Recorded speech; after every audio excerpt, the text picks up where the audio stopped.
The first misconception most people have is moving into end range motion and forcing that movement as well when we're doing mobility drills for the thoracic part of the spine. Now, the reason why this isn't the greatest thing to be doing is because we might already be stuck in these end range motions, i.e. extension is a good example of this. If we stand up straight and move the spine in, we're moving ourselves into this extension range already. But this is becoming an end range motion for that part of our spine. What we really want to be achieving is neutrality in the spine so that we can move in and out of these end range motions, but end up in a resting position that allows for movement in all three directions, if that makes sense. So what I mean by this is the thoracic part of the spine needs to be slightly curved. It doesn't want to be completely straight. It wants to have a slight curvature so it can move into extension, it can move down to flexion and round to rotation. So to do this, we need to do exercises and drills that encourage neutrality in the spine, but also encourage end range motion as well, but the neutrality being the resting position, like an exercise like this. This is the posterior expansion exercise. This is great for expanding the rear of the rib cage. You can get that 360 degrees of mobility in your breathing, as well as any other problems in terms of pain or rotator cuff injuries that you may have. This is a great exercise for all that kind of stuff. So how do you do it? So we're going to do it with a resistance band today, but you can do this with a cable machine if you have access to a cable machine or you're in a gym or something. It's the same setup, same principle, maybe slight variations with the cable machine, but the principles remain the same. So get yourself a reasonably thick resistance band, like I do here, put it in through one leg. So we're going to do the left side today. So you're going to do the opposite side leg. It's going to go through the loop of the resistance band. And then the left hand is going to go up to the elbow, to the crease of the elbow, and you're going to curl it up. And then you're going to extend into a good postural position. And then make sure you keep this elbow, this forearm level with the floor. And then you're going to keep that in that position. Then with the left foot, you're going to step back onto the balls of your feet, and you should be able to now feel a pulling in the shoulder and slightly behind the shoulder. And then to extend it further, you're going to get the free hand onto the pectoral muscle, and you're going to push that muscle in. So you should feel the pec already under tension. You're going to push that pec back. And what this is going to do is going to give you more room at the rear for where your scapula is and get a nice pull on that. So, and make sure through this whole exercise you don't pull yourself in and curve your back. Keep a good postural position and keep everything straight. Push into the pec with the free hand and you should get the expansion. Now you're going to exhale everything out, doesn't matter, nose or mouth, until you feel the side abs engage on the side you're exercising. Once you feel those side abs engage, try to keep them engaged and then inhale gently for 3 to 4 seconds through the nose. So it should look something like this. Up, in, curved.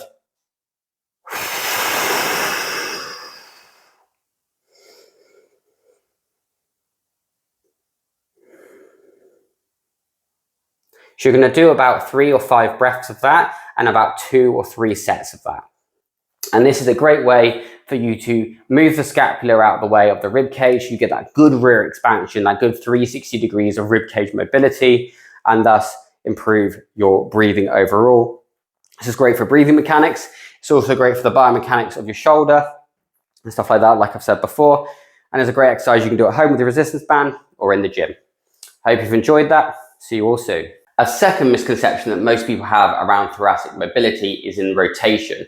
When we're looking at thoracic rotation, we need to be thinking about the rib cage. The rib cage is really important for the motion of moving side to side. So if you think you're in a bat and ball sport, even if you're trying to change directions in the middle of a football pitch, you're going to need to be able to move and rotate the thoracic part of your spine. The key aspect to this is actually the rib cage itself. You need to be able to move the ribs independently so you can get more end range motion, quicker motion for the thoracic spine. So what do I mean by this? When you move to one side, you need to have that side of the ribs move nearer to the spine and the other side of the ribs move further away. This allows for further degrees of rotation in the spine itself. So I actually have a great video and a breakdown of this on my newsletter, so make sure to sign up for that to get a full breakdown, but we'll quickly touch on it here. If you move into an end range motion and then exhale fully, you'll gain more range of motion. This is because you bring one side of the rib cage in towards the spine and one side of the rib cage away from the spine, allowing for bigger degrees of movement. So there's one exercise that you can actually do to help feel this movement as well as improve it, and that will come up right here.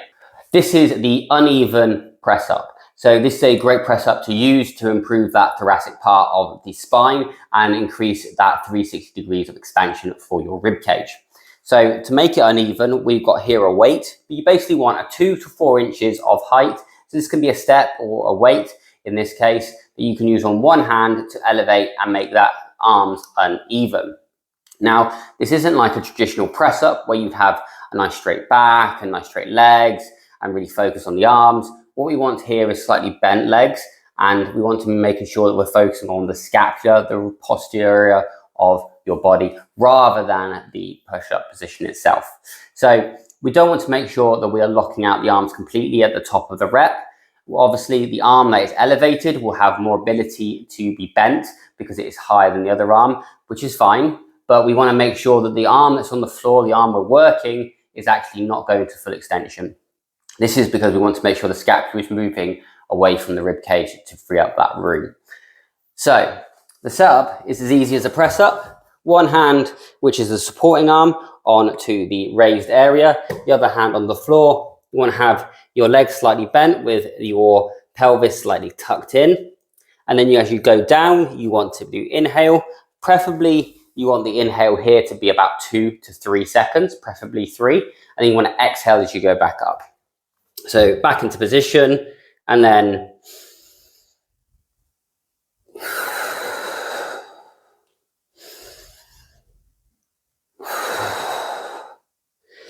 you want that unevenness. So we're obviously working here the right side and the right side of the scapula and the rib cage. You could obviously reverse this to the other side if the other side is the issue. Make sure to get the repetitions right with the inhale and exhale, because that's a very crucial part of this exercise. And if you're not comfortable with doing traditional press-ups, then this is something to build up to. But it is a great exercise for that thoracic mobility. Now, some of the things to make sure we're avoiding is the quintessential stuff that you avoid in a push-up. So making sure that you're not bending your back extensionally in that curve. So you're not going down like this, and then as you're kind of come down, you're bending the back up or even pushing the hips all the way down. You want to make sure you maintain that nice press up position. This is very crucial because obviously you're going to take away from what you're trying to do in the thoracic part of your spine, because you're going to move it lower into the lumbar, the lower part of your spine. So this is the uneven push-up. Again, a great exercise, very easy to do if you're already comfortable with push-ups and you've got some kind of elevation to hand, books or something if you're at home. Again, great exercise. Hope you've enjoyed, and I'll see you on the next one. The third biggest misconception when it comes to thoracic mobility is flexion at the top of the thoracic spine. Now, when we think of this, it's not ideal for when we're lifting weights. We want to have a good straight spine so we can lift more weight through it and stack properly, i.e. the hips are underneath the rib cage is underneath the shoulders, and the head is on the shoulders. But flexion to a certain degree is actually going to be very beneficial for you to have that 360 degrees of expansion of the rib cage. The rib cage can't expand towards the back if you are tight and straight in that thoracic part of the spine. It brings everything in and it tightens up that space. So you're actually having a exercise to move into that space is actually very beneficial for you, which we'll come to next. But quickly, let's just understand that when we talk about flexion and poor flexion is often representative of where the pelvis is and lumbar spine is thereafter. Well, if we have a bad pelvis tilt, an anterior or posterior tilt, the rib cage is going to be a compensatory mechanism to maintain balance, to keep you upright so you can walk. We are bipedal, and this is a compensatory mechanism that we have to keep ourselves moving on 2 legs. So make sure that the flexion is because of a good neutrality to the spine and not because of pelvic tilt or another compensatory problem that's meaning your rib cage is pulling itself in to keep balance. I hope that makes sense. Enjoy this exercise. This is the horizontal banded wall pull exercise. This is a great exercise for you to use to increase that thoracic mobility, get that 360 degrees of expansion in the rib cage, and thus improve breathing mechanics. Now, to do this exercise, you want to use a light band like this, or even the extra light version. One big mistake people do is go too heavy with this, and actually can be harmful to the results you're trying to achieve here, and kind of against the grain of what we want, really. I'll explain why in a minute. First, how to do this exercise. Put the band onto your forearms, like so. And what you're going to do is you're going to push into the wall and expand this out. So you're going to push your forearms into the wall here, have a slight bend at your knees, and you're going to push your forearms in and move yourself backwards. What you don't want to do is push your forearms in and curl your back like this. You want to maintain all the height in the skeleton, like so, and then you want to pull your hands apart, ever so slightly. You're not going big, you just go nice little pulls apart. So inhales as you pull, exhales as you come back together. Now, when you're pulling apart this far. You're not pulling apart like this. You'll only need to move this far, and you'll be able to feel the scapulars move, and you'll be able to feel the back move out as you move that resistance. You don't need to go a lot to do this kind of freedom for the rib cage and the thoracic spine. Now, the reason why I said you don't want to use heavy bands is because heavy bands can offer too much resistance, can actually cause strain in the other muscles in the top of the back, and can actually be detrimental to the results you're trying to achieve. So this is why going light is important, and this is why moving the arms out by an inch, 2 inches is going to be what you need, and not big movements. So this is how you do a great exercise for increasing thoracic mobility and getting that freedom in the rib cage as well. I hope you've enjoyed this video, and we'll see you again soon. Well, that brings us to the end of today's video. I hope you've enjoyed it. I hope you've enjoyed listening to me talk about the misconceptions around thoracic mobility. I hope you've enjoyed the demonstrations of great exercises that you can use to actually affect your thoracic mobility in a very positive way in a very short period of time. If you have enjoyed this, make sure to give the video a like. If you didn't enjoy it, make sure to give the video a like. Comment below, because I want to hear from you guys. And don't forget to subscribe on your way out to continue to get this kind of content. See you all soon.